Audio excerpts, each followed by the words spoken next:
আমরা মোটামুটি আধুনিক হয়েছি, কিন্তু আমাদের এই আধুনিক জীবনে ত্রিমাত্রিক সংকট তৈরি হয়েছে।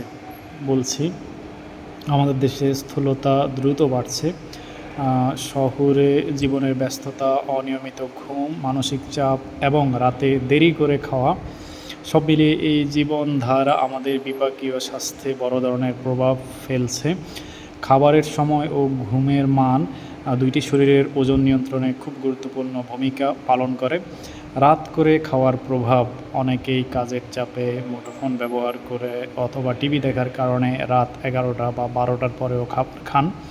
বাড়ি ফেরেন রাত 10টার পরে, খেতে খেতে আরও দেরি হয়ে যায়। এতে শরীরের স্বাভাবিক সার্কাডিয়ান রিদম বা জৈব যে ঘড়ি, এটি কিন্তু বিঘ্নিত হয়। রাতে শরীরের বিপাকীয় হার আমরা জানি যে কম থাকে, ইনসুলিন সংবেদনশীলতা কমে যায়। ফলে একই খাবার দিনের বেলায় খেলে যে পরিমাণ ক্যালোরি পড়ে, রাতে খেলে তার অনেক কম অংশ ব্যবহার হয়। এতে অতিরিক্ত অংশ জমা হয় চর্বি বা ফ্যাট হিসেবে। গবেষণায় দেখা গিয়েছে, যারা রাতের খাবার 10টার পরে খান তাদের স্থূলতা, টাইপ 2 ডায়াবেটিস ও হাই প্রেশারের ঝুঁকি উল্লেখযোগ্যভাবে বেশি।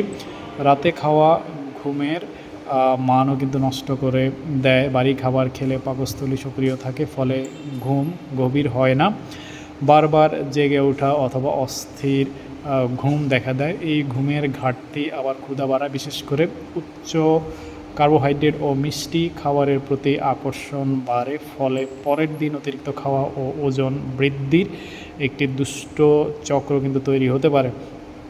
অসম্পূর্ণ অসময়ে ঘুম কেন খারাপ বলছি। ঘুমের মান আমাদের স্থূলতার সঙ্গে সরাসরি সম্পর্কিত। 7 ঘন্টার কম ঘুম লেপটিন হরমোন এর মাত্রা কমায়, গ্রেলিন হরমোন বাড়ায়, যা ক্ষুধা কিন্তু বাড়িয়ে দিতে পারে। ঘুমের ঘাটতি স্ট্রেস হরমোনের মাত্রা ও ইনসুলিন রেজিস্ট্যান্সও বাড়ায়, যা ওজন বৃদ্ধির পাশাপাশি ডায়াবেটিসের ঝুঁকি বাড়ায়। আমাদের দেশে তরুণদের মধ্যে দেরি করে ঘুমানো, রাত জাগা, দেরি করে খাওয়া, এটি কিন্তু স্থূলতার অন্যতম কারণ হয়ে উঠেছে। তাছাড়া যারা রাত জাগেন তাদের মধ্যে রাতে যেটা বিঞ্জ ইটিং বা অকারণ খাওয়ার প্রবণতা বাড়ে। এখন আসি সমাধান কী।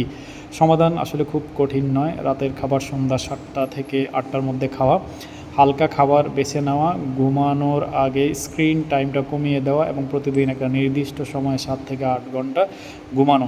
এই 4টি অভ্যাস আমরা জানি যে স্থূলতা কমাতে বেশ কার্যকর। রাতের খাওয়া, ঘুম ও স্থূলতা, এই 3টি একের অপরের সঙ্গে ওতপ্রোতভাবে জড়িত। সচেতনতা ও নিয়মিত জীবনযাপনই এই নীরব বিপাকীয় সংকট মোকাবেলার সবচেয়ে কার্যকর উপায়।